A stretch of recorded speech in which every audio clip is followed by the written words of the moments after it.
following is a presentation of Main Street Media, your source for news, sports, and information on Main Street in Middle Tennessee.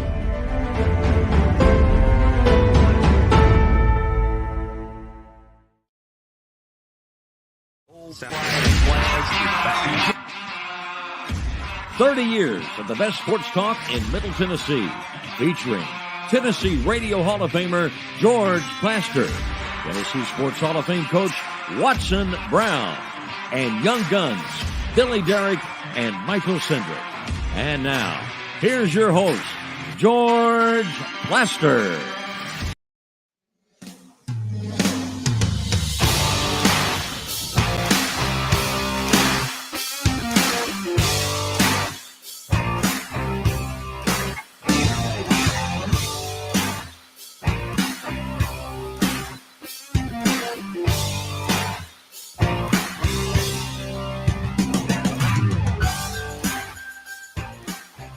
Hello again, everybody. Welcome in. It is a beautiful Friday, and not only that, it's a football Friday, and that makes it doubly special. So welcome in. We have a terrific show lined up for you. So if you're watching this live, do not go anywhere. Watson Brown will join us in a little while.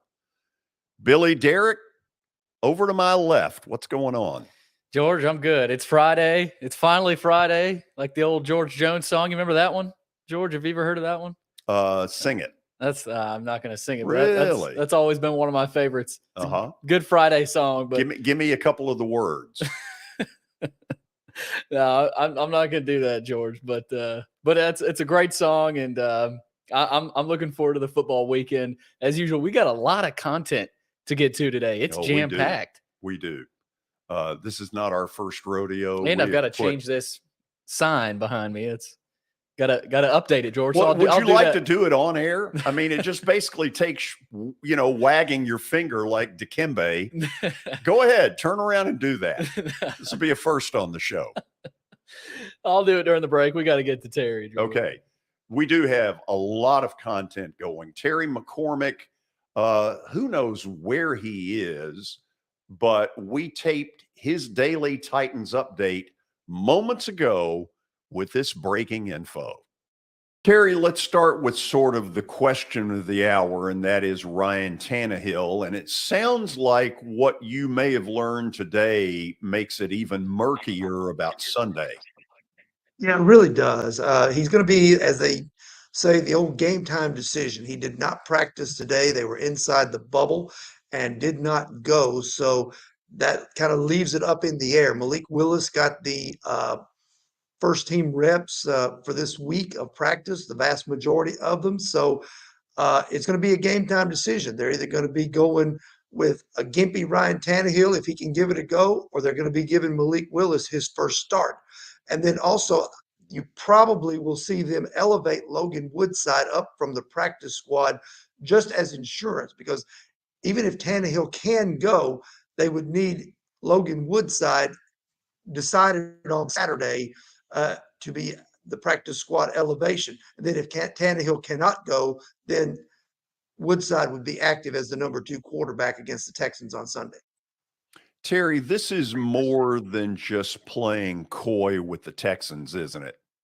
It really is. And really, George, it's a sad situation that the Titans find themselves here on both sides of the ball, because not only is Ryan Tannehill a game time decision, over on the defensive side, Jeffrey Simmons is a game time decision with an ankle issue. He didn't practice all week either. So you're talking about your quarterback and your best defensive player both being very iffy in a game that the Titans really can't afford to go down there and drop against a lowly team like the Texans when they're in first place. The Titans are in first place and riding a 4-game winning streak. Well, that said, Terry, I think we all know the big reason that they're sitting in the catbird seat is the division sucks. It has very little to do with any great play on their end. I think Vrabel's getting 100% of what it is they have to offer, but they don't have a ton to offer. Well, you're right in that regard. This division is is kind of up for grabs because you see, the Colts have already pretty much bagged it by benching Matt Ryan and going with the youngster Sam Ehlinger out of Texas. The Jaguars are still trying to figure out what it is they're trying to do. They traded James Robinson to the Jets this past week, and the Texans are still in the middle of a rebuild. So the Titans are the best team in the division, even though if you look at them talent-wise and performance-wise, they've probably taken a big step backwards from last year at this time too. God, who would have ever thought that we'd be sitting here saying Titans in the shape they're in are in total command in their division, and on the same day we say that, the Atlanta Falcons are in first place in Tom Brady's division. Who would have thunk it? Oh, I don't think anyone would. I guess that's part of the beauty of the NFL is you just never know what's going to transpire. It's Pete Rozell's dream coming to life there, where everybody went 8-8, as he liked to say, or wanted everybody to be 8-8. But you can be sure that coaches and fans don't feel that way. They like as many wins as possible.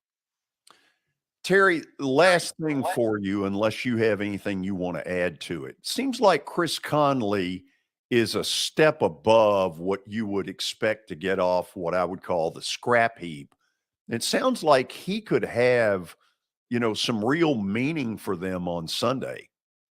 I think he probably does. He probably suits up and has a handful of plays that he'll be in the ball game on. I don't see any reason why he wouldn't. He's a veteran guy, kind of a journeyman, bounced around really a lot in this division, having been with Houston and Jacksonville before, and also with the Kansas City Chiefs. But he's a big physical receiver, about 6'3". He can run a little bit. He's a good blocker, which of course is something the Titans are always on the lookout for at the wide receiver position. And he might be able to, catch a couple of balls in traffic and maybe do some things that they haven't done a whole lot of this year in the passing game. Okay. Anything else on your end? One more injury that could be fairly significant, George. Rashad Weaver, outside linebacker, has already been declared out with a back injury. So you're talking about 3 frontline players, very questionable, or in Weaver's case, out for this game on Sunday. Wow. Terry, appreciate the update, up to the minute as it is, and we'll talk again on Monday. All right. Sounds good, George. That is Terry McCormick's Daily Titans Update. Yes, it is Terry McCormick's Daily Titans Update, and it is brought to you by the Justin Tucker team with Platinum Realty Partners. They are proven to be trusted with your most personal asset. The Justin Tucker team, you can call them at 615-906-8458. And also, don't forget about Sumner Funeral and Cremation. They are sharing their family with yours in your time of need, now with 2 convenient locations in Gallatin and Hendersonville, and also online at sumnerfuneral.com. Sumner Funeral and Cremation, traditional, affordable, and dignified. All right, George, let's get to the update for today as we start with, let's see, what are we starting with here? Tom Brady and Gisele have announced their divorce, ending 13 years of marriage and months of speculation about marital strife. Tom Brady posted on Instagram, he said, "In recent days, my wife and I finalized our divorce. We arrived at this decision amicably and with gratitude for the time we spent together." So obviously, George, not surprising, but do you start to feel bad for the guy? I mean, his career is going downward. I know he's got, 6 Super Bowl rings, but feels like everything's starting to snowball for Tom. Well, first of all, I'm not going to play divorce doctor to any great extent. However, given the fact of who he is and what it is he does for a living and the high profile piece of this, there's some strange stuff that's going on here. Yeah. Okay. He announces that he's retiring. This is a guy that up until this year looked like he had his stuff together better than about anybody I've ever seen. Mm-hmm. Right? Yeah. Okay. 40 days later, sounds like a song. 40 days. Okay. 40 days later, he comes out and changes his mind. Now, he's a United States citizen. He has that right, but it's strange. That's the first thing. What we don't know, as I play divorce doctor, is did he tell Gisele at some point last season, I'm done, I'm ending it at the end of last season? And she probably was like, great, this is what I wanted. Okay, then all of a sudden the Rams game in the playoffs doesn't quite turn out the way he wanted. And he's sitting there going, I don't want to go out like this. Right. I don't want to go out a loser. And so he changes his mind.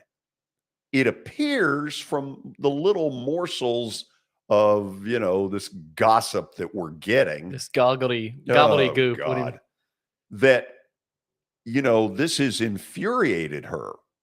What we don't know is what kind of promises did he make? Okay, then there is this training camp vacation in which we all know, if we are honest with ourselves, Todd Bowles has no control on this team. Yep.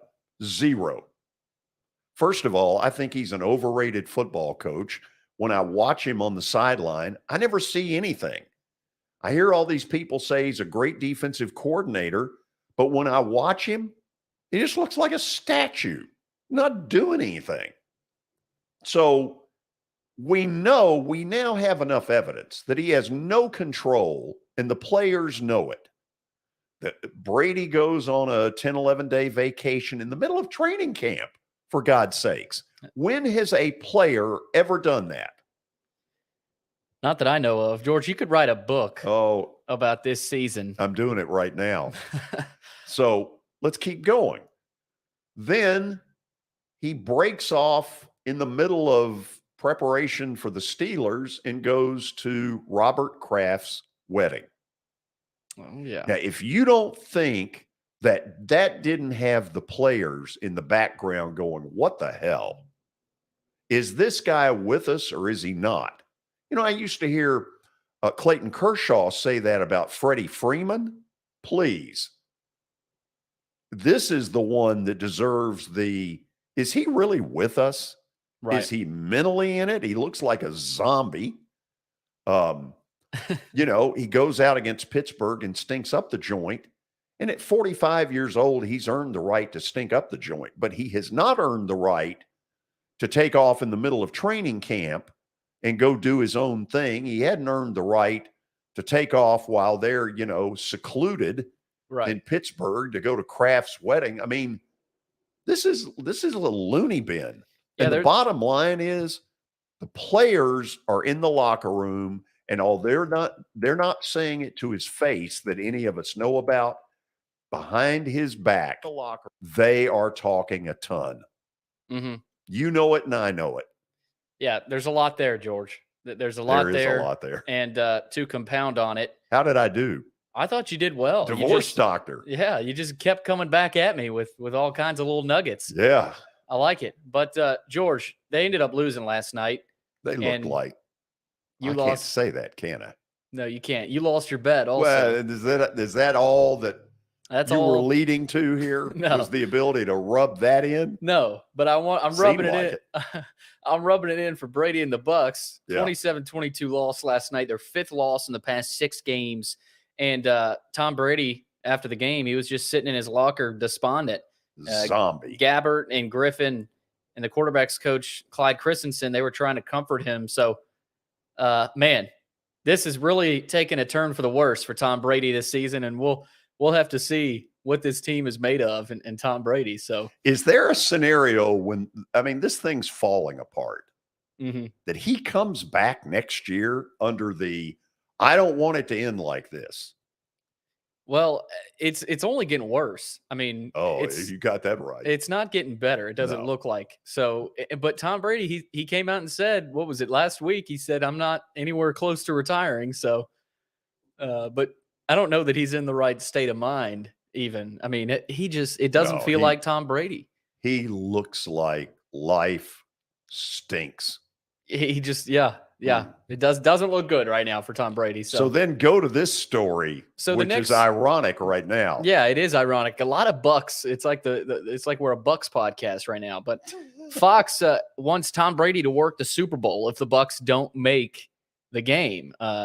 Let's see. Fox wants the legendary quarterback for its coverage. if he's not playing in the game, I would expect Brady to be a part of Fox's Super Bowl coverage, a source said.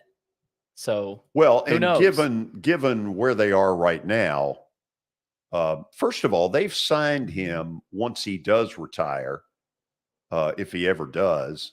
They've signed him up to be, I guess, a game analyst or whatever it is they want him to do involved with football. But the odds are right now that he's going to end up, working the Super Bowl. Here's what's sobering.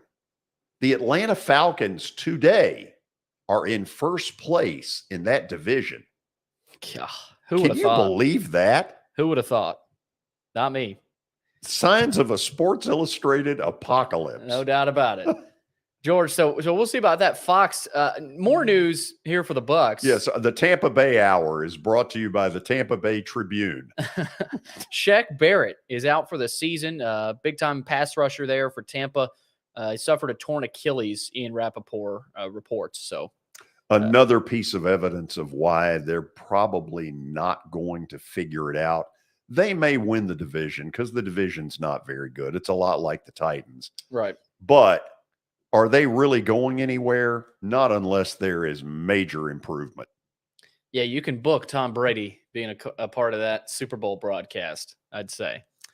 Speaking of Super Bowl, Cooper Kupp, a player that was the MVP of the Super Bowl last year. Pretty darn good player. Yeah, he came out and said all NFL games should be played on grass when he was asked whether he was a preference for playing on turf field compared to a neutral grass field. He said it's not even close.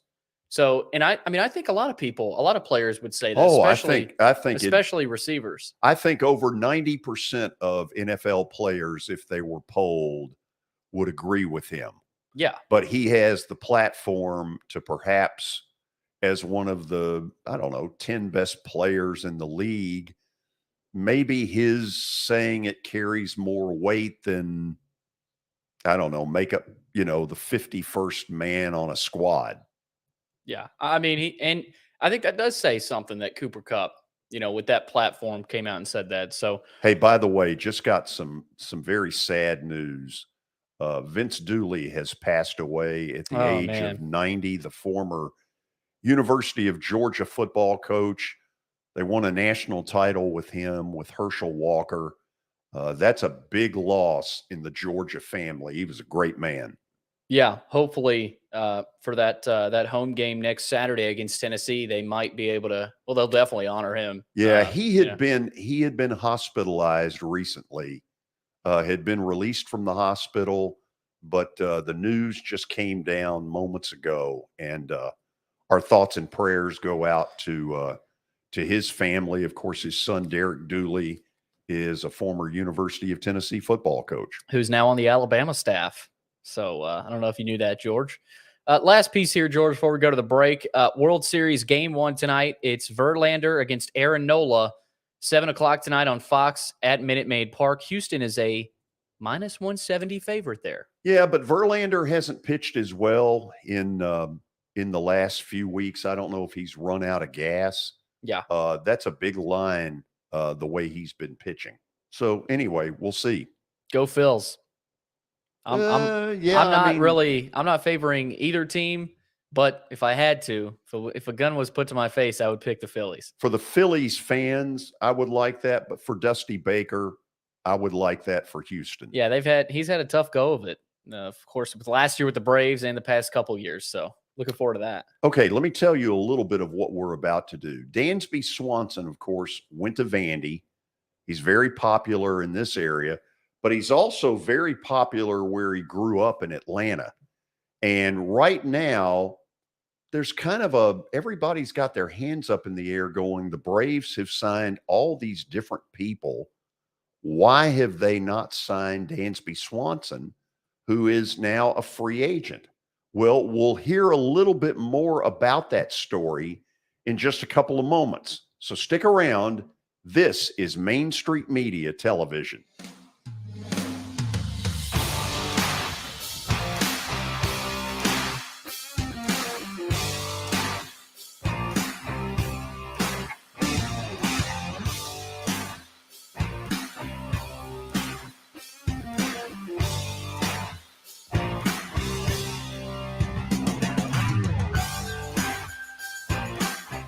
Buying or selling a home can be a very personal experience. Why not go with the team that receives nearly all of their business from referrals? Clearly a trusted name in real estate. The Justin Tucker team with Platinum Realty Partners has sold more than 500 homes in the last 7 years. Voted best in Sumner County multiple times. Proven to be trusted with your most personal assets. Call the Justin Tucker team with Platinum Realty Partners at 615-906-8458. The Justin Tucker team with Platinum Realty Partners, Middle Tennessee's most trusted team in realty.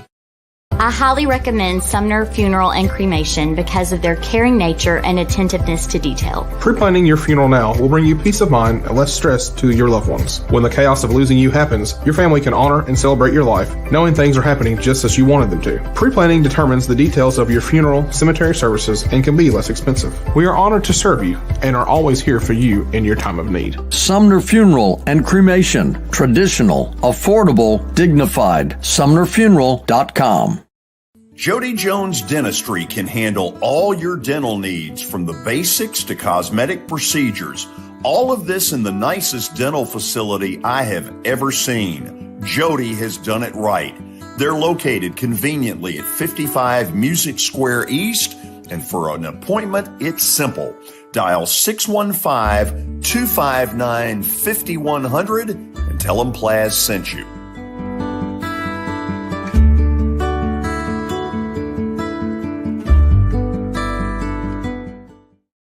When you're thinking about golf, consider Riverside Golf Links. Under new ownership, the course has improved dramatically. It's now 27 holes, complemented by a 9-hole executive course. Book a tee time now at 615-847-5074 and get ready to enjoy the beauty of golf in the Old Hickory area at Riverside Golf Links.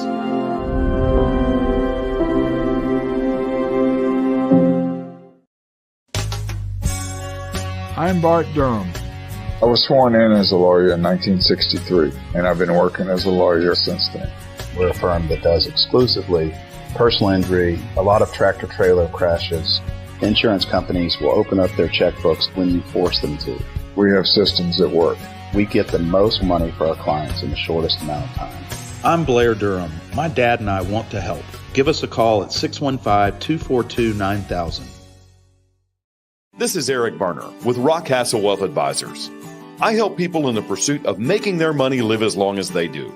People hire me because I use a customized, individualized, and personal approach for the person I'm working with. Everyone's situation is different. If you've lost a spouse or a parent and want to make sure your inheritance is utilized and does not just disappear, I can help with that. Call me at 615-235-1058 or email Eric at rockcastlewealth.com.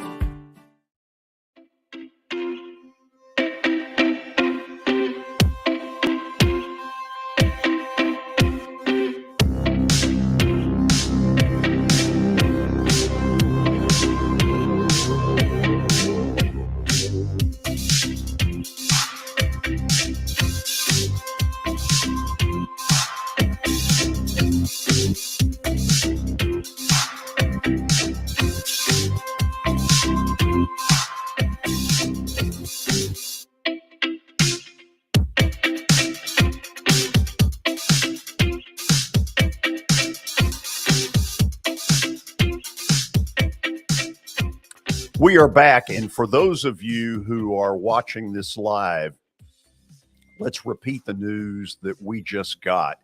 It's a sad piece of news around the Southeastern Conference. The legendary University of Georgia football coach Vince Dooley has died today at the age of 90. Vince Dooley, of course, won a national title at Georgia with Herschel Walker. I want to say, and I'm doing this off of memory, either 1980 or 1982 with Herschel Walker.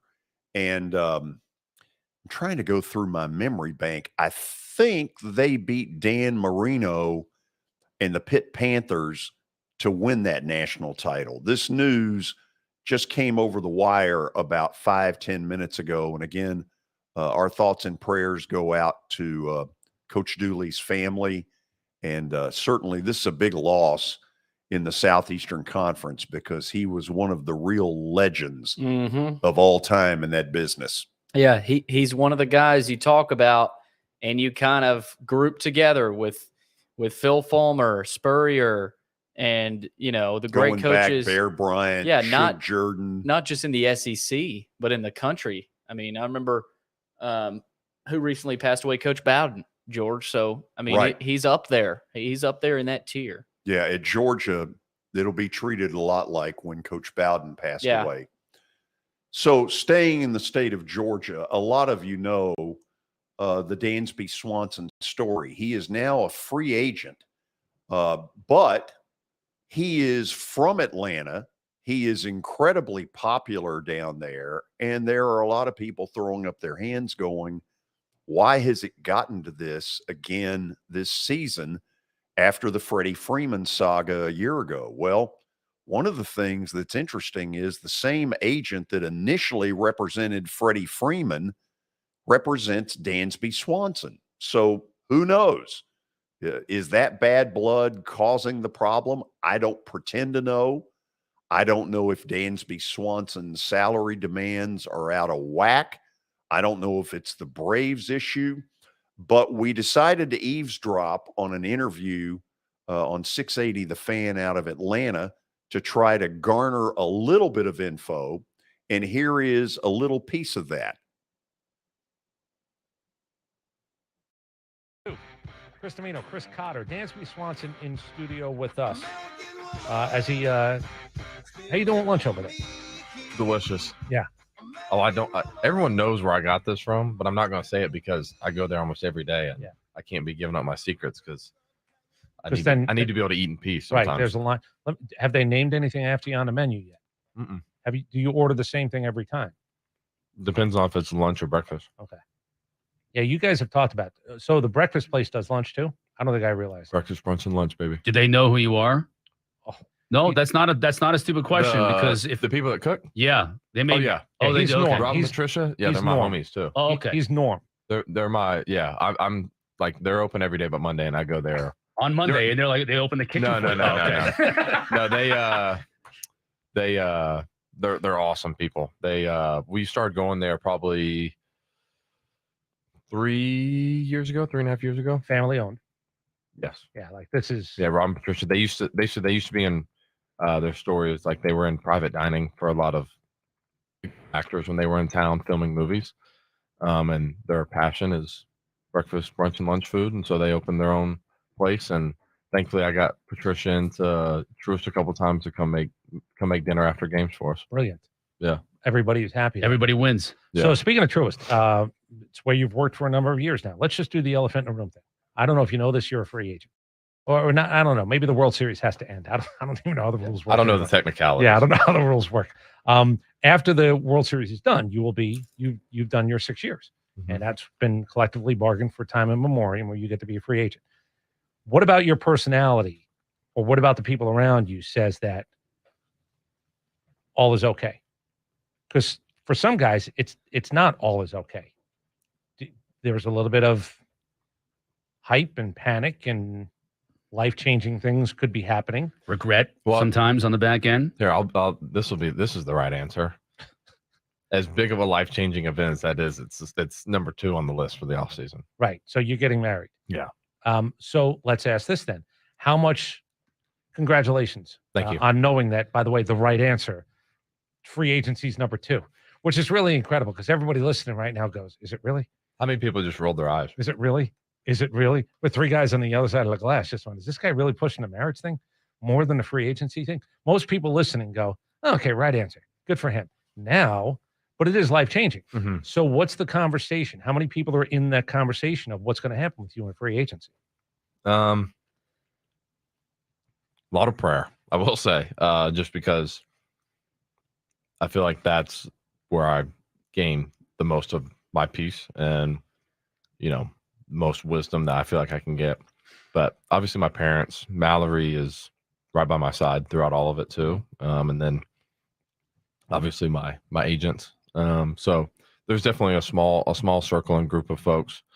My teammates, we've had conversations and stuff before too. And I think we all feel the same way. And understand, what's at stake with all of it. And, those are obviously conversations that are held behind private doors and stuff, but it's definitely a different feeling. I mean, it is something that you work towards your whole career and life, really, is to get to the point where you earn free agency. I mean, that's a big deal. But it's still weird at times. I hadn't gone through like a recruiting process since I was in high school, in terms of just like teams and stuff like that. But obviously none of that happens now. I mean, it's just. When are you getting married? Sit up and sit here and wait. When are you? December 10th. Okay. So you'll have a minimum unless something happens. Probably about a month. Okay. So he didn't shed a lot of light on it, Billy. And let me say this, you talk to teammates about it. Yeah, but I bet there's not one teammate in that locker room that knows what they are asking for. Now, there might be the one he's the closest to, but when you say I've talked to teammates about it, the teammates, for the most part, have no idea the monetary figure. No, I mean, the players, if you're not the player getting negotiated with, you're not gonna have knowledge of those numbers, with Dansby. But, with Dansby, he's not gonna reveal much right now. I mean, most players don't. But I think with him, he wants to be in Atlanta. I think that's pretty obvious. But, I think he also wants to play for a winner. He talked about that in the interview. He said, I'm not in this for myself. He's more in it for the organization. And, the Braves, obviously, they're winners.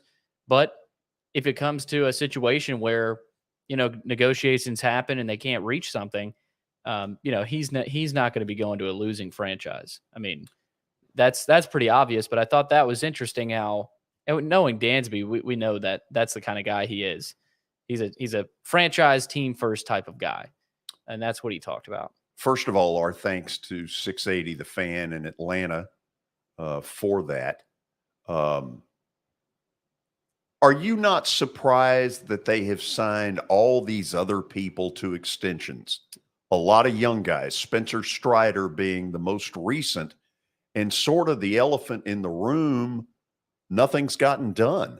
Yeah, I was a little surprised to see all those guys during the season. I mean, Michael Harris, a guy like that. I mean, I think we expected that, but all of those guys, getting deals before anything about Swanson even comes up is a little bit concerning. Because now we're sitting at the end of the season saying, what's going to happen with Dansby? And, I don't know. I mean, I honestly couldn't tell you. I don't have a gut. I want him to be in Atlanta. I think Braves fans want him to be in Atlanta.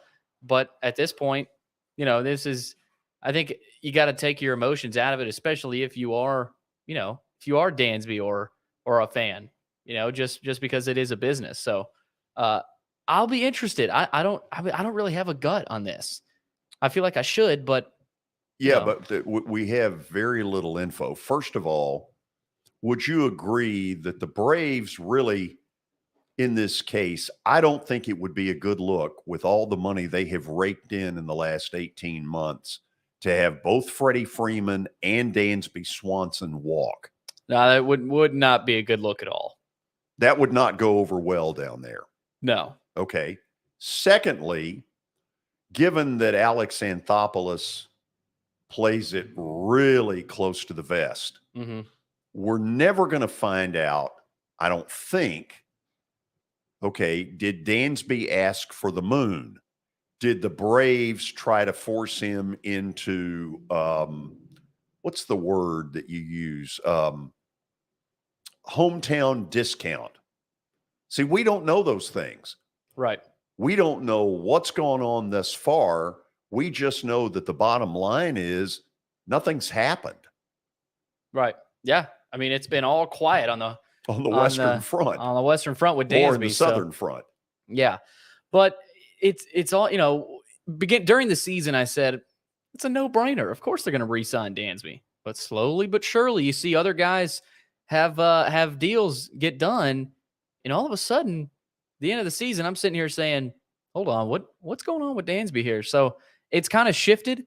But I'm really looking forward. I mean, I don't even get a hunch, George, about when it might go down. I mean, it's a whole very mysterious right now with Dansby. He does not in the interview give you much as far as are negotiations going on? Is anything close to happening? There's nothing substantial. He doesn't really reveal anything. Just a lot of window dressing there. And here's the thing, and we'll leave it here. There are a couple 3 shortstops on the market who are really good. Trey Turner, whose name gets linked a lot to Atlanta, and a little bit like Matt Olson. Mm-hmm. If this doesn't happen, Trey Turner would be a really good consolation prize. Carlos Correa, to me, is big time overrated. I don't personally want him in Atlanta, and I'm hoping that's not the route they go. Yeah, I mean, are you really going to get that much better than Dansby Swanson? Maybe offensively, you do. I don't think so. But his defense almost makes up for what he lacks offensively. His defense is at the top of the charts. I mean, how many game-saving plays did he make at short this year? A bunch. And a bunch that, over the last couple of years. And I don't think Anthopoulos just waves that goodbye and forgets about that. No, but he is under certain constraints from Liberty Media, and we don't know what those are, but we think we have enough of a past history to know that they're in the picture and they're not always a positive. No. We'll go to the break on that. Zach Womble with the final week of the football regular season on the high school level, Friday Night Live this evening. Get ready. This is Main Street Media Television.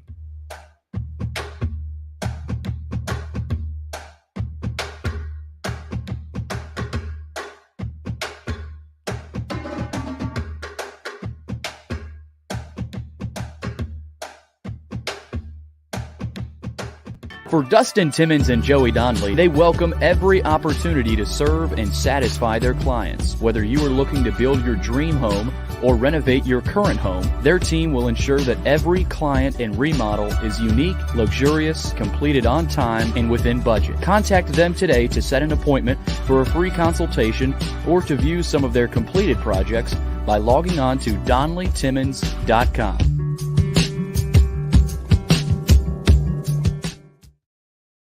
At WellSkin Dermatology and Aesthetics, we pride ourselves in providing access, innovation, and a patient experience second to none. Access to care and treatment when you need it. Innovation with medical-led cosmetics and various on-site technologies for full-service treatments with a customer experience that is calming, casual, and effective. Independently owned, providing medical, surgical, pediatric, and cosmetic dermatology and more. Visit WellSkinMD.com to schedule your appointment today. WellSkin Dermatology and Aesthetics. Access to healthier skin.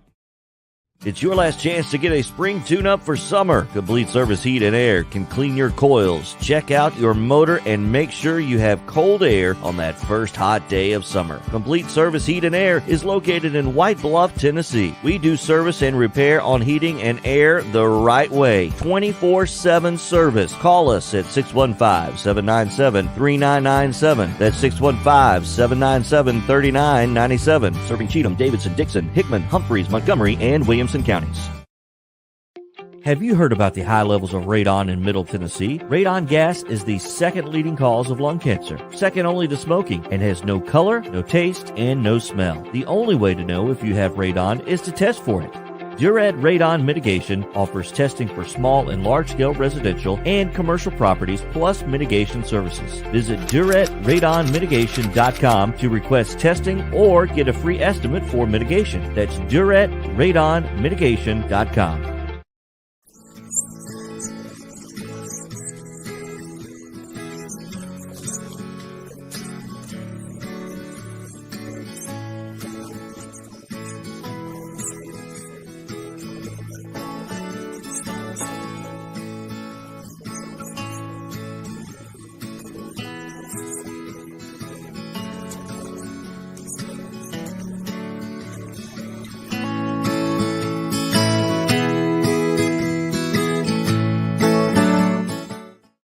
Since 1865, the First Baptist Church of Gallatin on Winchester Street has served its community by catering to the least, the last, and the lost, providing a church of welcome used by God to save the lost, transform the saved, and impact its community. As a proud multi-ethnic congregation, Pastor Derek Jackson personally welcomes you to join them in fellowship Sunday mornings at 8 in person or at 1045 in person or online at firstbaptistgallatin.org. First Baptist Gallatin on Winchester Street, serving with open arms as a true church of welcome.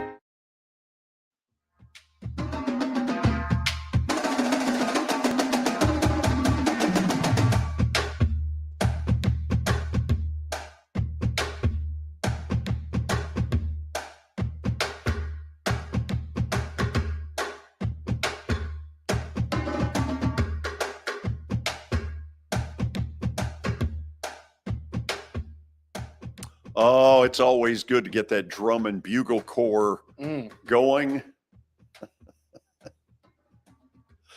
It's the final week of the high school football regular season. It's sad. Man, can't believe it's already here. Where has it gone? I don't know.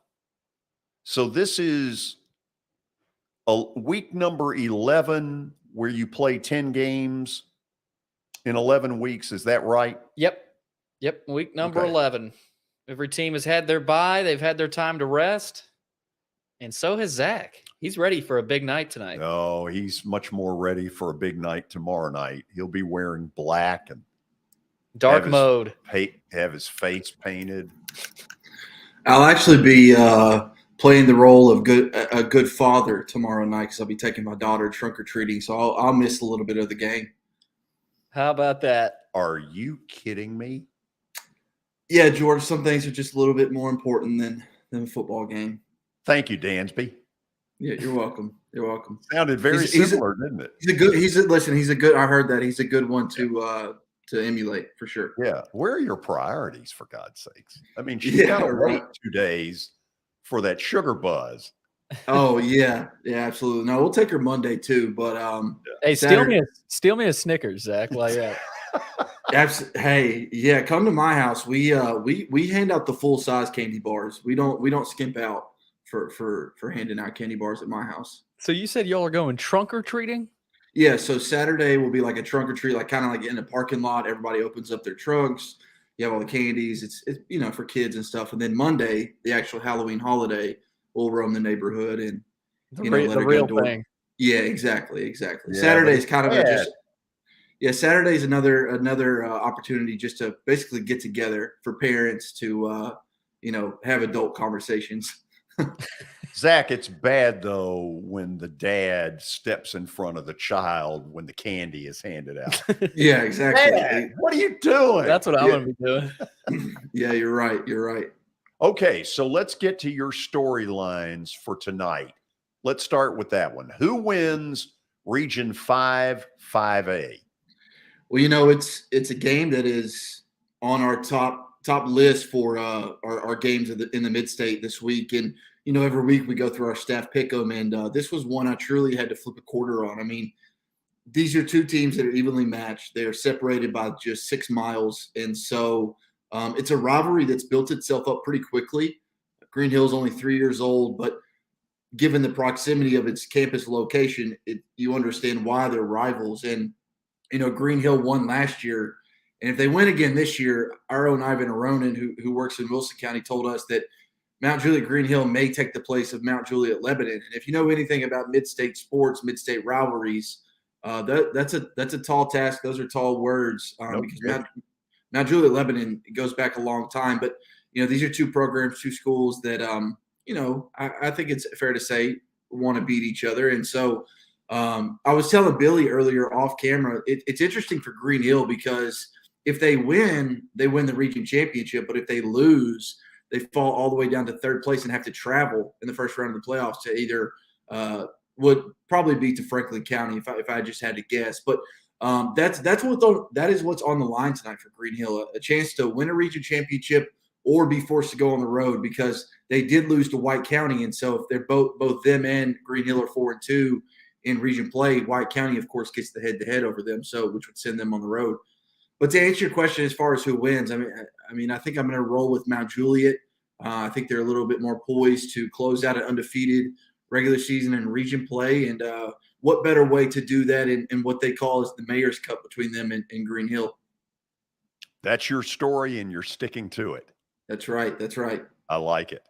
Okay. The second story I happened to get a chance to see on Sunday at Nissan Stadium. Titans were playing the Indianapolis Colts. So this young man just gets awarded Super Bowl tickets. So I now am his best friend. And let me put it out there to him. Listen, if you need somebody to take you, first of all, Billy, where is the Super Bowl? Do we know? Let's see. I'm not sure off the top of my head. Well, let's sort of let Zach tell the story. Well, I mean, you got happen exactly. To be honest with you, George, I don't really know how it happened. I think I'm like a lot of people in the mid-state. When I was tuning in to watch the Titans game, that's when we found out. I mean, I think a lot of us were kind of taken back, surprised. But yeah, I mean, this is a kid that does everything for Cane Ridge. He's come up in our conversations. I mean, how many times, Billy, throughout the season? I mean, countless times. This is a guy who punts, pass, kicks for Cane Ridge. Cane Ridge obviously having a stellar season this year. Going to finish number one in their region, going to host a first-round playoff game. And I've been on the record saying that the region that they match up with, which is the Hendersonville, Clarksville, Beach, Gallatin region, I think Cane Ridge has a good chance of making a real run in the playoffs this year, led, of course, by Siobhan. But, yeah, what a cool story, just getting the call just to come down to the field. Hey, you're going to meet Roger Goodell, the commissioner of the National Football League. Oh, and by the way, here's you some Super Bowl tickets to go along with it. So, whenever his season ends, he'll have, obviously the big game to look forward to. And, I think that's one event that brings the entire world together. And so for him to be able to be at that event live, I think it's going to be really neat, really interesting. And I'm sure as time passes along, we will gather more information and obviously speak with him about it when he goes to the Super Bowl, when he comes back, his perspective. Yeah. So this is a journey of telling this story that's going to last for a little while. That's out in Glendale, Arizona. Yeah, it's the where the Cardinals play, and some national titles have been played there. I'm trying to think. The Super Bowl between Pittsburgh and Arizona, I believe, was out there as well. By the way, if given the opportunity, I'd have said, look, I'll pass on meeting Roger the Dodger. Yeah. The Ticks. That's right. Yeah, that's right. I mean, but you know what? A cool opportunity, a cool experience for him. Very much so. And one I'm sure he'll remember for the rest of his life. And, yeah, excited just to see him on the big stage. And, again, this is a kid that is poised to lead his football team very deep into the playoffs. And getting to the quarterfinals, getting to the semifinals would be something, because Cane Ridge hasn't played for a state title, I believe, since 2018, 2019 when they played Oakland for the Class 6A title. So, it'd be something to see for Cane Ridge. Absolutely. Okay. The last thing involves Lipscomb Academy, and certainly in the backdrop of this is Trent Dilfer making some comments that other coaches have not treated him well. Kind of take us through a little bit of this. I believe he said that he's treated poorly. He and his players are treated poorly. And first off, before we get into this, credit Tyler Palmatier for the question. Credit Russell Vannozzi for the follow-up question to get this soundbite out of and to get these feelings on record by Dilfer. He said it. He's treated poorly by other schools in the area. His players are treated poorly. Social media is a problem because of people outside the program kind of talking bad about these kids. And on one hand, you never want to see people attacking high school kids. I mean, that's uncalled for. It's unnecessary. If you do that, reevaluate your life. Just take a step back, go outside, take a breath. But you know what? It's fair to question the integrity of a staff when you're onside kicking up 35.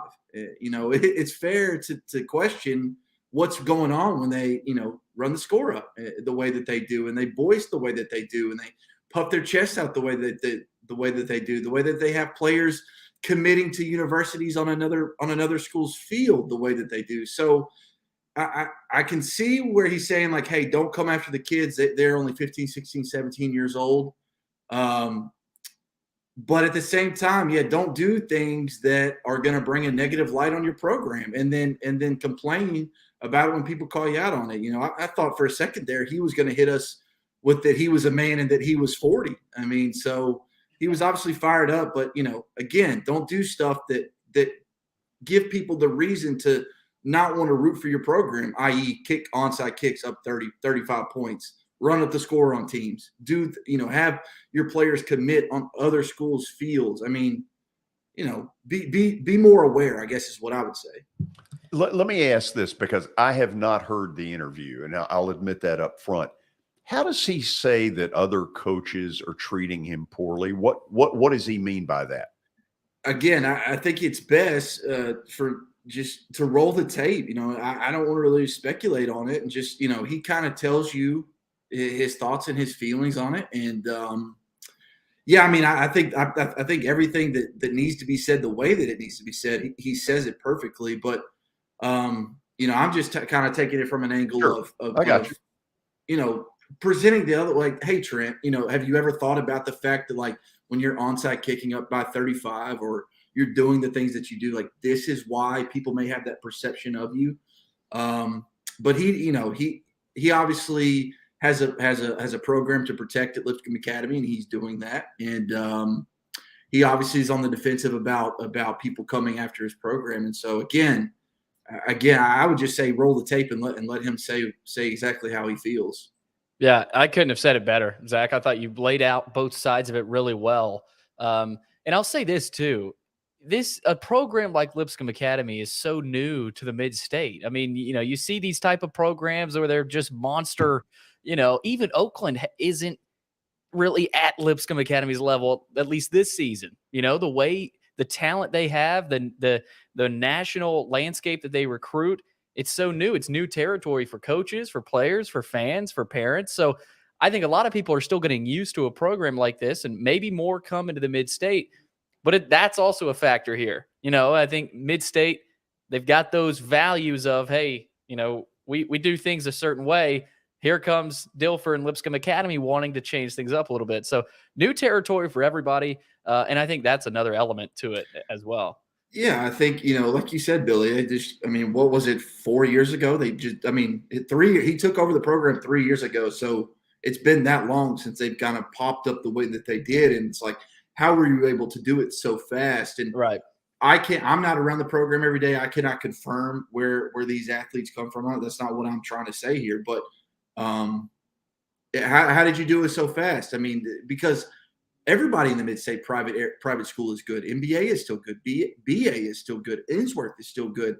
And, there's only so many great middle school to high school football players in the Middle Tennessee area. So I would guess those are probably some issues that people have as well. Billy's right. Okay, we got to run. We'll get into more of this tonight on Friday Night Live. And so we hope all of you will join us for that on your way to a high school football game, after it's over, in between. Feel free to jump in and out and be a part of all of this. We'll go to the break. Zach, thank you so much. You bet. And when we come back, stat of the day. We have killed it this week. Something tells me that streak may be about to end. Stick around.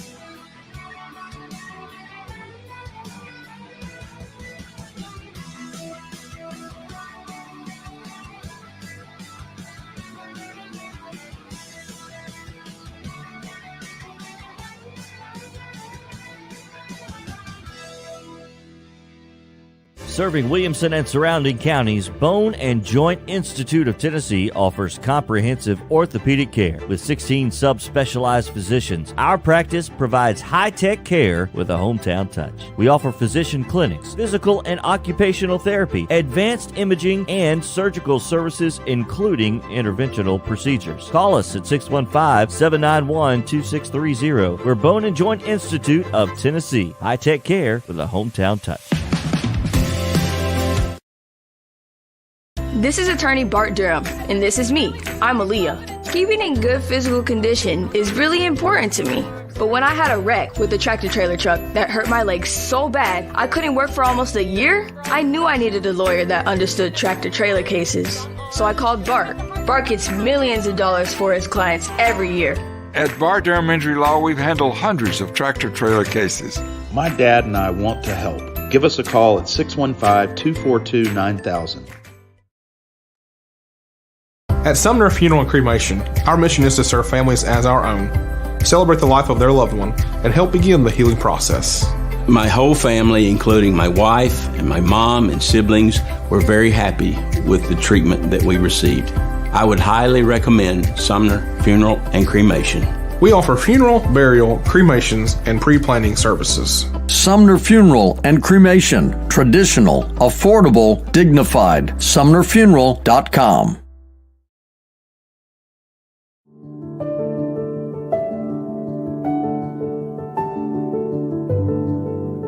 Welcome to the Omni Nashville Hotel. Urban elegance with a vintage touch. Our 800-room hotel opened up in the fall of 2013 with 746 guest rooms and 54 suites.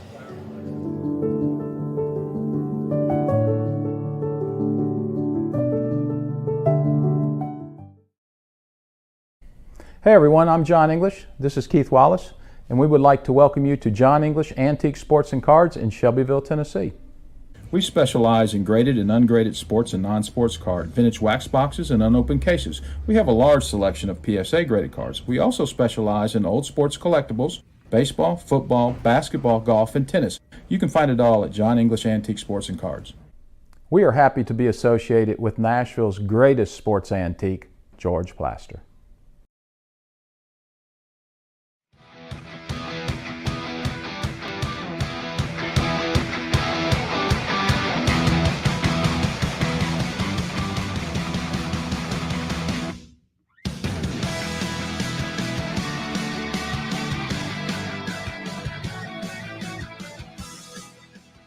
Welcome back into the George Plaster Show. It's now time for Stat of the Day, powered by John English Antique Sports and Cards.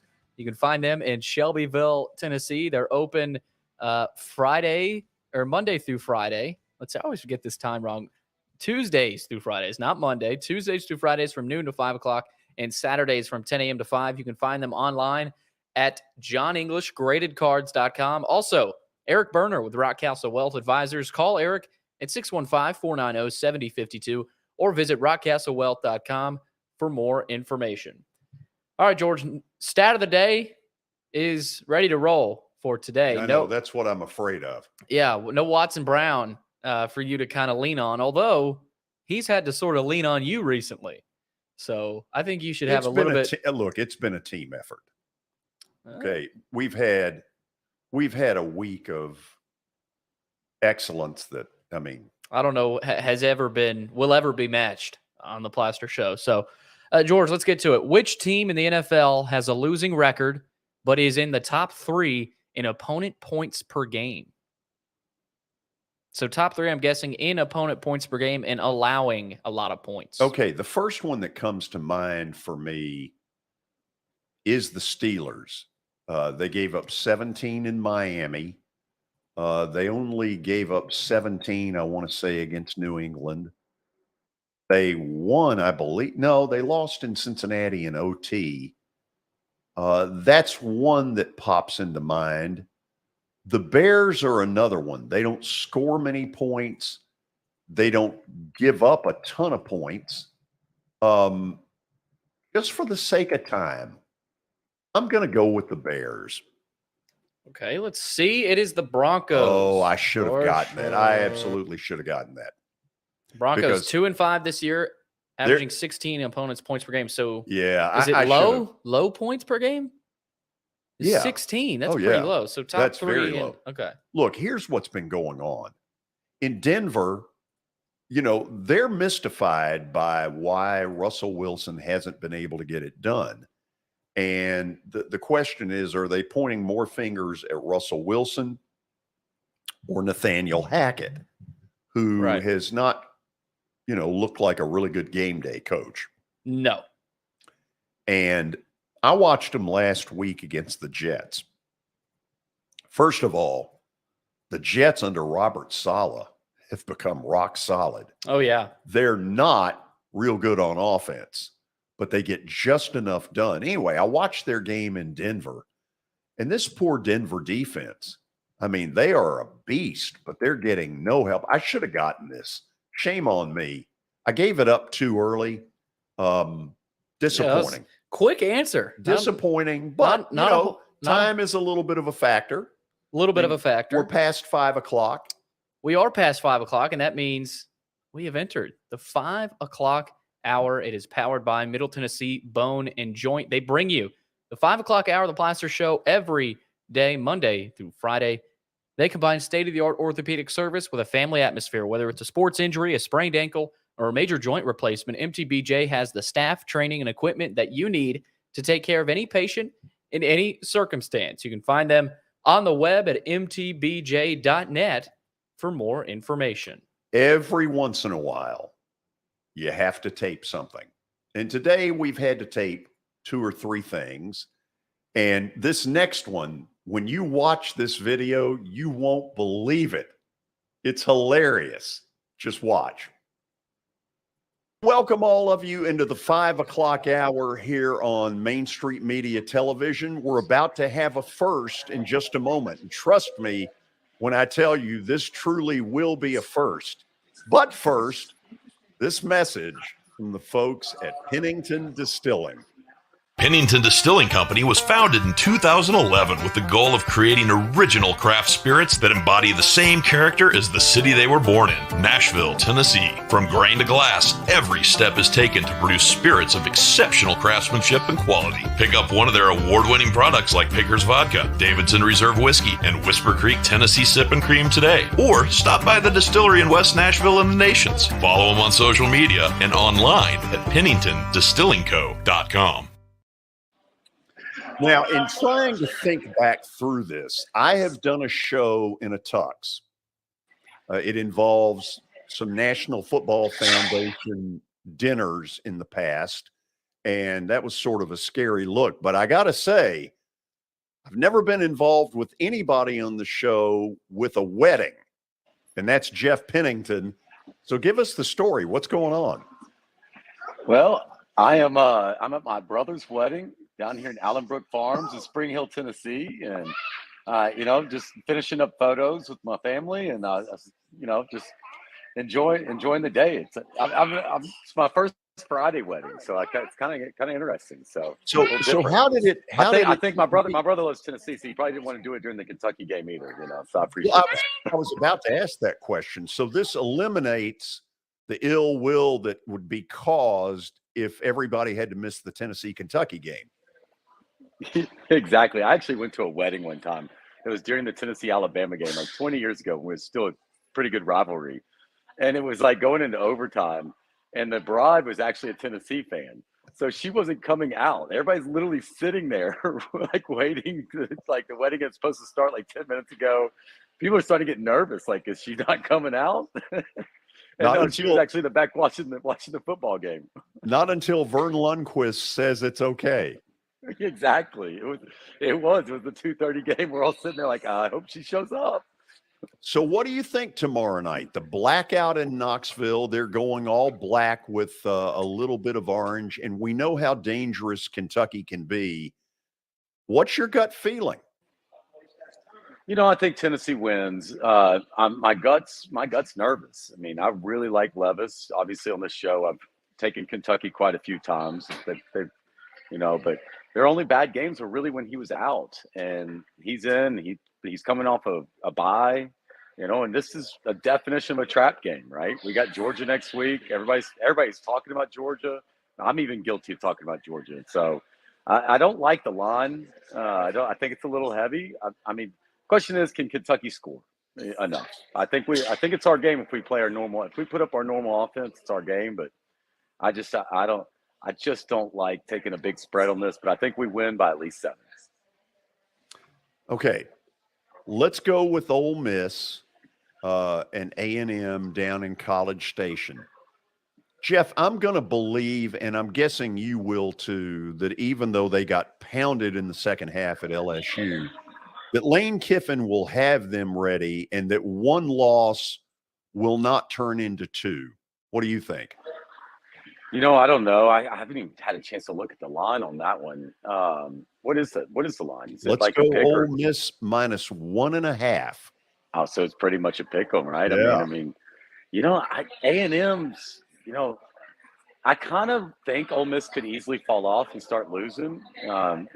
It's got to be a letdown. They were hoping their only loss would be Alabama, and everybody's talking about 4 one-loss teams. And it's so early when they do that.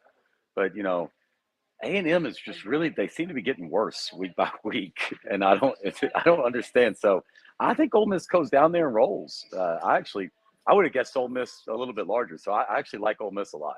See, me too. It opened, I want to say, at 3.5, and I've been very surprised that it's dropped down to 1.5. But this, to me, is all about. my son. Oh, I like it. I like it. How you doing, bud? Yeah, you Can tell say him. hi. Say hi to everybody. Yeah, go Big Orange to Sorry. you as well. Yeah. This is interesting. So let's go to a third game in the SEC, and that's South Carolina, which is coming off this big upset win, although I don't think it's that big an upset of A&M. And now they've got Missouri at home.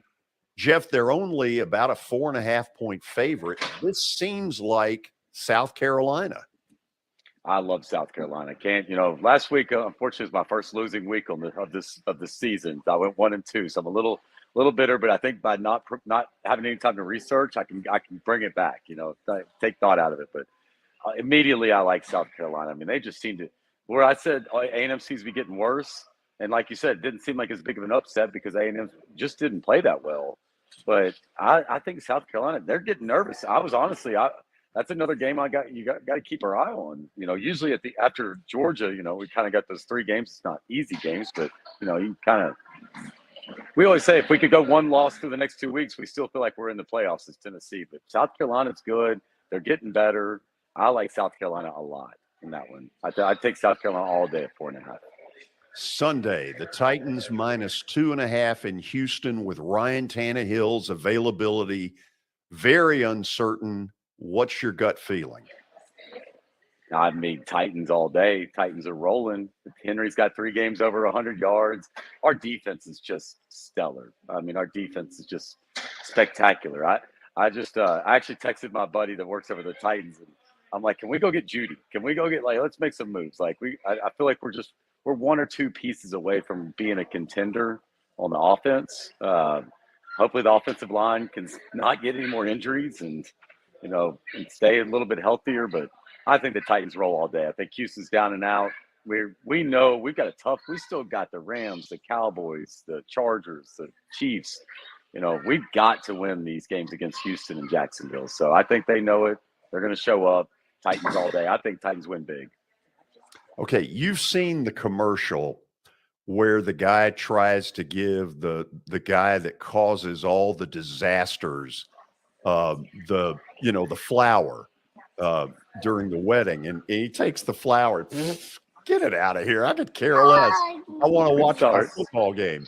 You've seen that commercial, haven't you? Oh, yeah. Oh, yeah. That's what you're ready to do. I love it. I love my brother. He's a true sports fan. My brother actually, when he came out of college, he tried to be a sports writer and wrote for some, freelance stuff. So I think he was probably kind of picked Friday just because of that. So I appreciate he's not putting us in too many situations where we have to choose. Hey, best wishes to the bride and groom. You have a good weekend. You too. Go Vols. Go Titans. That's Jeff Pennington. Look at him. Man's looking sharp with Pennington Distilling. Okay. This has been a day where we've had to do a bunch of stuff on tape. And that was hilarious. So yeah, his brother's getting married on a Friday. Well, that doesn't happen very often. That's how you know there's some Tennessee fans. Oh my God! In that wedding, that might be a challenge. Usually, the alcohol intake is high during a wedding reception. Can they bounce back tomorrow? I'm sure they'll be able to if they're Tennessee fans. But man, that's I've never been to a wedding on a Friday either. But Jeff's great. Jeff's great. The kid was the best part there. Well, the kid was superb. Okay. One of the things I like doing with Watson, because he has such great, what's the word? Insights. He's got such great insights that you want to take advantage of that anytime you can. His analysis when it comes to the Titans is spot on. It is so good. And so today we go with a tried and true feature, Tale of the Tape, with Coach Watson Brown. Time now for Watson Brown's Tale of the Tape of this weekend's Titans-Texans game. Traditionally, this has always been a difficult site for the Titans. The people in Houston obviously have some bad feelings toward the Titans, and you can understand that. Their football team was taken from them, and they, of course, started out as the Tennessee Oilers, but became the Tennessee Titans. So with that as a backdrop, Watson, let's take a look at the categories, and let's start with the running game. Tell me why you have it so solidly in the Titans lineup. George, I just don't know if we'll have this change anytime during the year as long as Derrick Henry is healthy. Everything we do comes off the running game, and that's what we're built to do, is run the ball well. Very seldom do we not run it well, and I just don't think the Texans can come close to us in that way. If they do, it'll be an issue, but I put this one a strong side to the Titans. In the passing game, we think we have Ryan Tannehill, although we're not sure of that at this point. And the young guy, Davis, has really done a pretty nice job for the Texans, Watson. I think probably better than they had any right to expect. Yeah, he's honestly, he is playing pretty well, maybe a little better than I even thought he would. But I still say it's toss-up. If we get our running game going, that's when our passing game is good. I would expect us to get the running game going well. So when we do that, we can match the Texans. If we don't run it well, George, this check mark would slide quickly over toward the Texans. But I think this piece it will stay as a toss-up. Everybody right now, I think when they play the Titans, think we're going to have to pass the ball to win. So stat-wise, by the end of the game, this would probably lean to the Texans, but that doesn't mean their passing game was better during the game. Watson, you have the check mark defensively for the Titans, and I agree with that. But I will say, I watched the Texans a week ago in their loss in Las Vegas.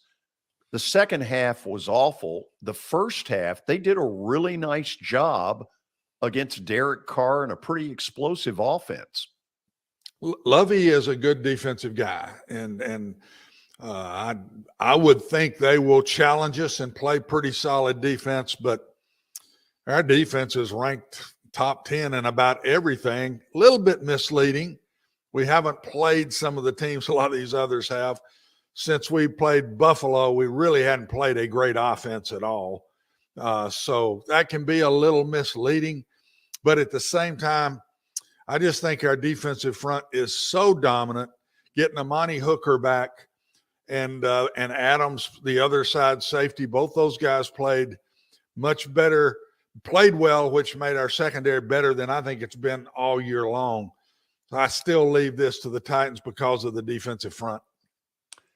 Special teams have been, to me, a little bit of a surprising strength for the Titans. Randy Bullock has kicked very well. The rookie punter has been out of his mind. And so you've got the check mark with the Titans. 100%. And Haskins returning kicks has done well. I think that our punt game has settled down as far as catching punts. That's better. So we don't have a weakness there. That's the one place week in and week out here recently, George, that has been really solid for us. Bullock is kicking it in the end zone. He's made everything, extra points and field goals. We're punting lights out. The kid is absolutely bombing the punts. I mean, think back about the Colts last week. The first 3 punts, I think they averaged 27 yards. So special teams has been an underlier and has really been solid. We probably haven't talked about it enough. Of all of those, I put it right there with the running game as being that strong. Okay, Captain Obvious here knows that the home team is the Texans, thus the check mark in that location. Now let's go to the intangibles.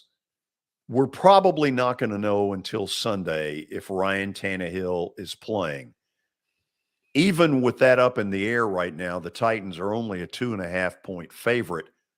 Watson, if he doesn't play and it goes to Malik Willis, talk me through the problems and maybe if there is a good thing or two that comes out of that.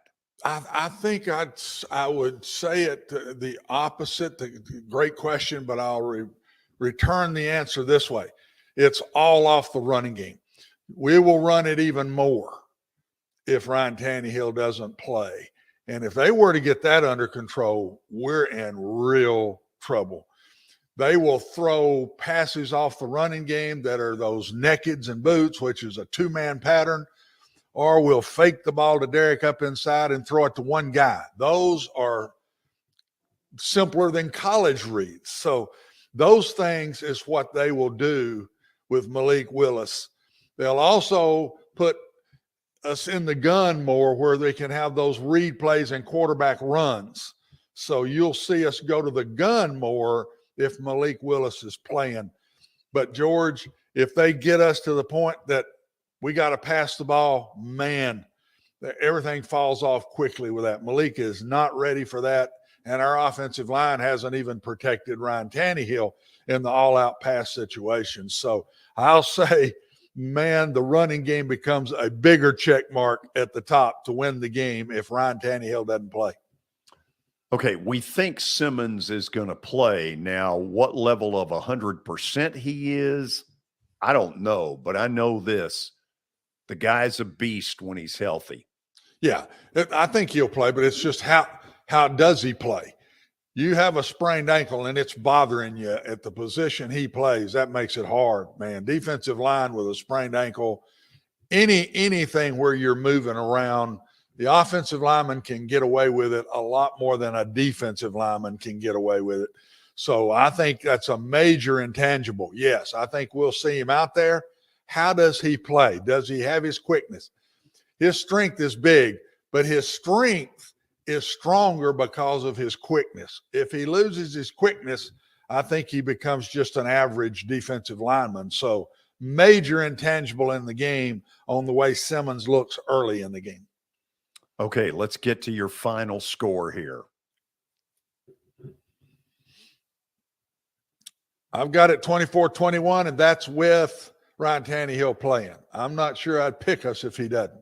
But right now I got us 24-21 Titans. These are the games we always kind of let people hang around. But you know our style, George, lets people hang around because the games are close. We're not a wide open, all of a sudden jump on you 3 touchdowns. We're a grind it. The scores are going to be in the 20s most of the time. And when you play that style of offense, it keeps games closer. I think this is 24-21 Titans. Did I tell you how special it is to have you here on a Friday? Oh, no, but it's nice of you to finally, at the end of the week, you finally say something nice to me. Oh. Tell him, Billy, he's been hard all week long. I mean, Yeah, he learned shot after shot after shot. Oh, please. He learned- Give me a Tell vial. me I'm always on you about this or that. Get me a vial. What do you want me to? You want me to cry a little bit? And This is so uncalled for. This is worse than last week. Yeah. You know what? Given that, I say that we go to the break. And if you need to take Watson off camera, feel free to. Former Titan quarterback Neil O'Donnell will join us next. This is going to be an interesting interview. He had an interesting weekend with all of the alums in town last Sunday. This is Main Street Media Television. Buying or selling a home can be a very personal experience. Why not go with the team that receives nearly all of their business from referrals? Clearly a trusted name in real estate. The Justin Tucker team with Platinum Realty Partners has sold more than 500 homes in the last 7 years. Voted best in Sumner County multiple times. Proven to be trusted with your most personal assets. Call the Justin Tucker team with Platinum Realty Partners at 615-906-8458. The Justin Tucker team with Platinum Realty Partners, Middle Tennessee's most trusted team in realty. I highly recommend Sumner Funeral and Cremation because of their caring nature and attentiveness to detail. Pre-planning your funeral now will bring you peace of mind and less stress to your loved ones. When the chaos of losing you happens, your family can honor and celebrate your life, knowing things are happening just as you wanted them to. Pre-planning determines the details of your funeral, cemetery services, and can be less expensive. We are honored to serve you and are always here for you in your time of need. Sumner Funeral and Cremation. Traditional, affordable, dignified. SumnerFuneral.com. Jody Jones Dentistry can handle all your dental needs, from the basics to cosmetic procedures. All of this in the nicest dental facility I have ever seen. Jody has done it right. They're located conveniently at 55 Music Square East, and for an appointment, it's simple. Dial 615-259-5100 and tell them Plaz sent you.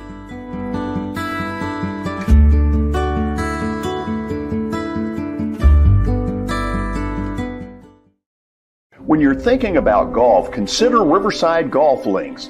Under new ownership, the course has improved dramatically.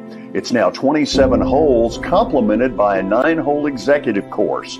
Book a tee time now at 615-847-5074 and get ready to enjoy the beauty of golf in the Old Hickory area at Riverside Golf Links.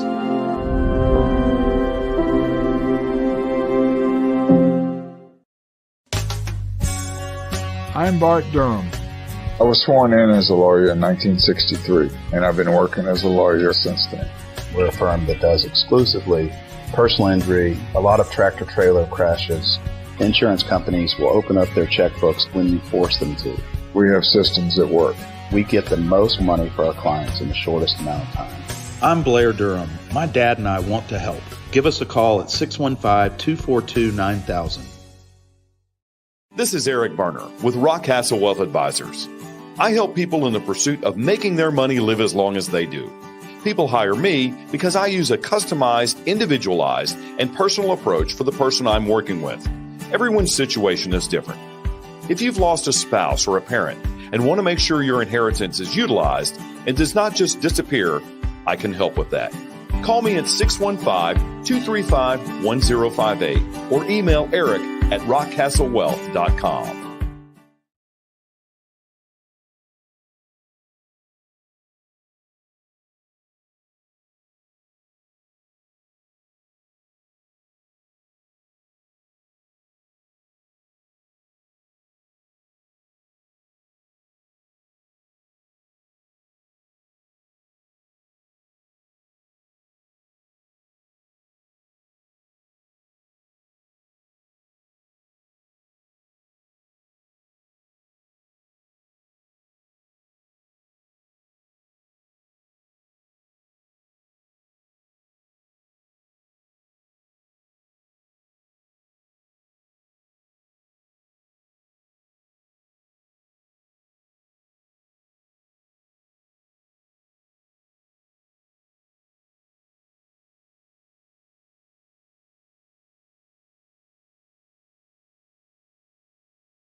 Neil on right now. First of all, Neil and I have known each other for, I don't know, 20, 25 years, since whenever he came to town.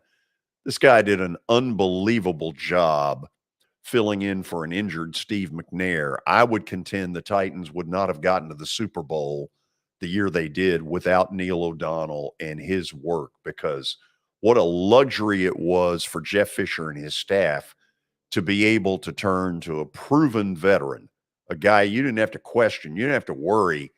Neil could have started for any number of teams at that time. Good picture of him right there.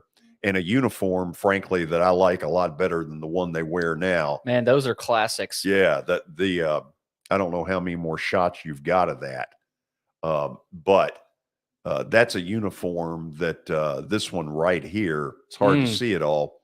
I like this one better than the one they're wearing now. I just think with the white pants, it looks a lot sharper. Anyway, who cares what my fashion statement says there? Look at Jeff. Look at old Jeff. Yeah. A younger Jeff. Yeah, a little bit younger. Yeah, a younger George. So last weekend, the Oilers and the Titans had a big reunion.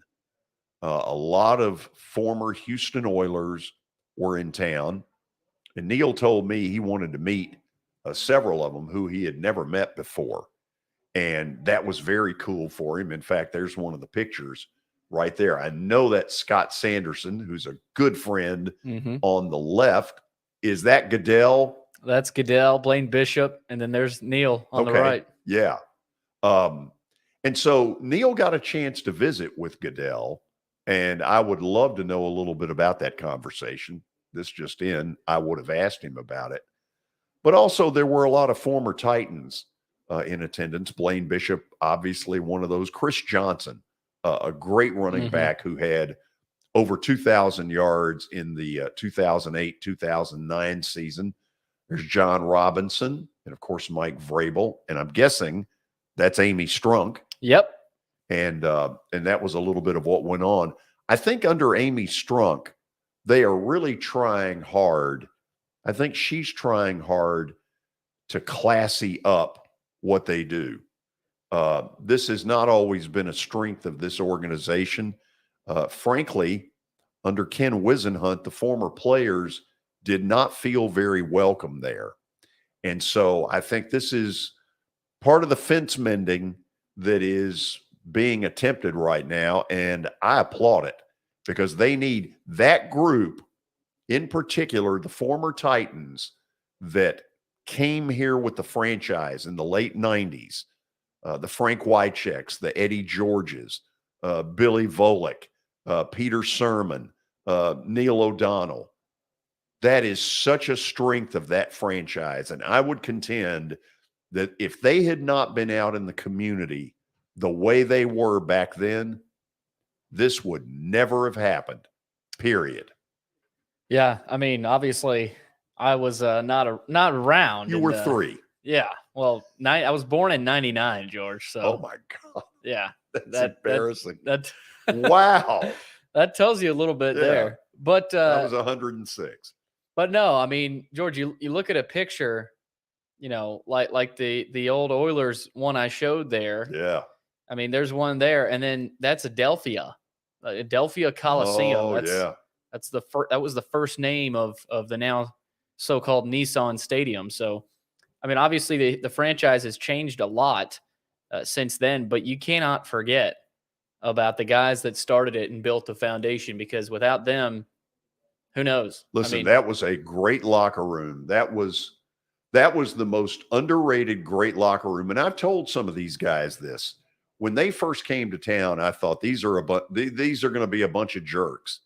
And it couldn't have been any farther from the truth. They were as good a locker room as the National Football League has ever had.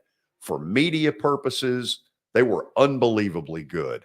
And I'm talking from superstar Steve McNair, Eddie George, all the way down to the 53rd. They were amazing. Yeah, that's awesome. I mean, you see those uniforms, you think about Neil O'Donnell, and It takes you back a little bit. I'm sure it takes you back, George. Oh, gosh. I was young and thin. Okay, so does this mean we now are ready for yeah. That's what we're ready for right there. That's what I was afraid of. Plaster's bets of the weekend. Oh, they're coming. Come get your locks of the weekend, courtesy of George Plaster. Daddy's home, prepared to win. For your football viewing weekend, powered by Bart Durham Injury Law. They've aggressively protected the rights of a broad range of victims of car accidents and personal injury in both Tennessee and Kentucky. If you too have seen your life interrupted by an injury on a highway, in a hospital, at your workplace, or on unsafe property, you should let their attorneys do the work fighting for the full financial compensation that you need. Learn more about Bart Durham Injury Law by logging on to bartdurham.com. All right, George, we start with the Ole Miss Rebels. No, we don't. Don't we start with last night? Oh, I always forget about those, the old results there. Well, I'm glad you did. Yeah, I'm surprised you're bringing it up, George. But, I have to be honest. Honesty is the best policy. Yes, it is. Before we get to your first game of the weekend, you are 58-61. Do you want me to take that a little farther? Sure. Okay. Hold on. We got the trusty computer out here because I've made such a... Let me ask you this, George. Why'd you bet on Tampa? Because I thought it was the right play. By the way, my winning percentage is 48.7. Not great. No, needs to be better. It will be shortly. You got an opportunity this weekend. So hold on a minute. Tampa was at home. They were, a 1.5 point favorite? Yeah, but they couldn't beat the Hillwood Hilltoppers right now. I thought it was a good pick at the moment. But, so now we're going to second guess. But started watching the game and I said, man, why did George actually pick the Bucs? Well, now wait a minute. Is all of this not easier after you start watching the game?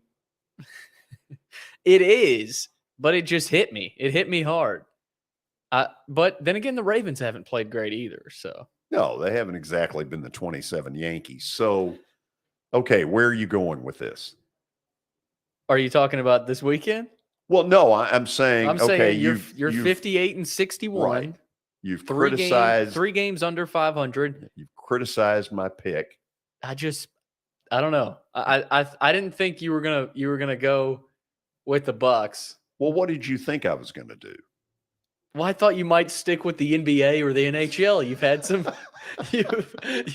you've had some success there this week. Tonight's pick, the Quebec Nordiques. Okay, George, let's move on to this weekend. We start in Aggie Land. A reeling Jimbo Fisher team brings in the Lane Train. Who you got? Well, I'm absolutely going Ole Miss. Now, the problems with this are numerous. Number one, does Ole Miss allow the way they got beat up at LSU to cause a second loss? If they do, shame on Lane.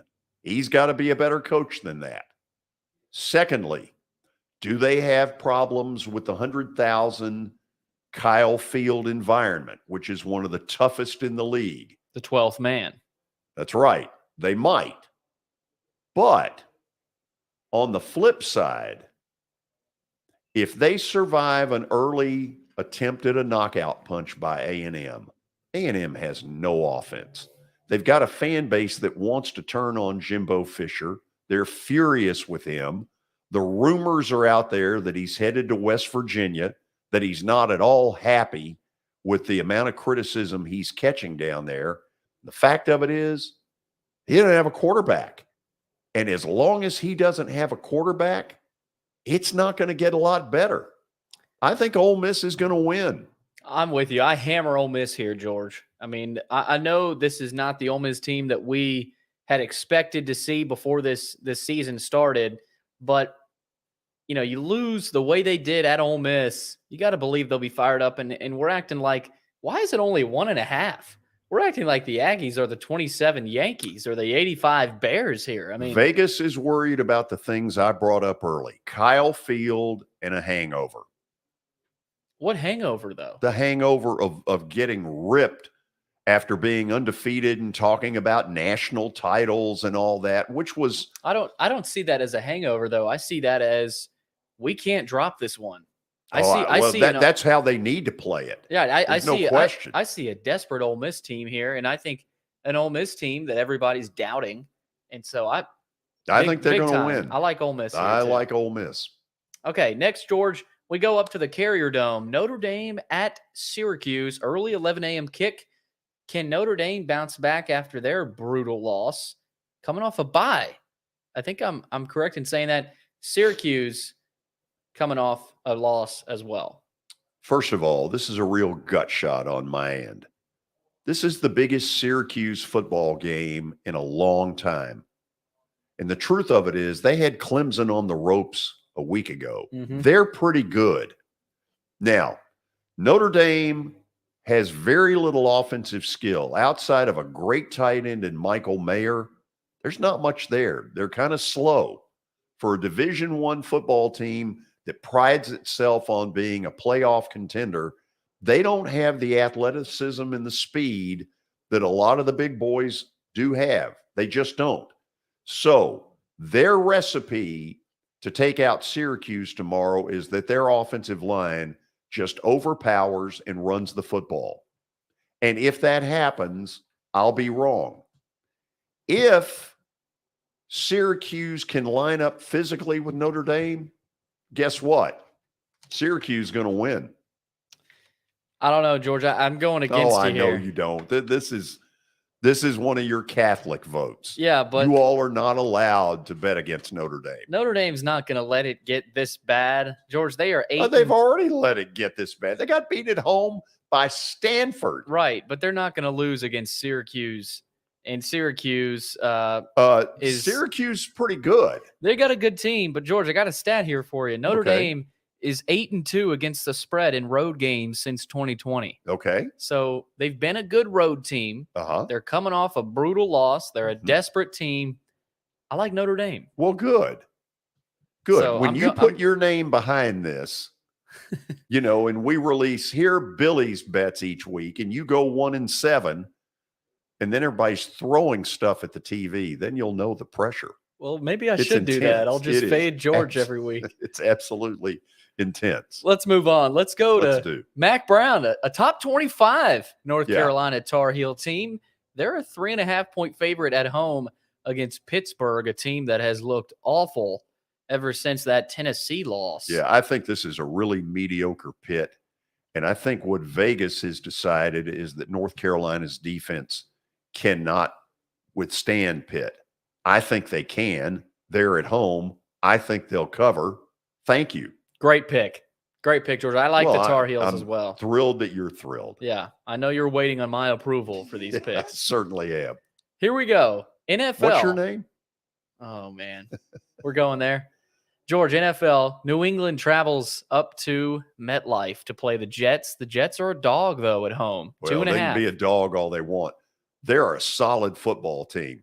I like this pick here, George. Jets, baby. Jets, Jets. Yes, sir. I like the pick because the Patriots have not looked like the Patriots of the past, and the Jets haven't looked like the Jets of the past, and it's in a good way for the Jets. Here's the other thing.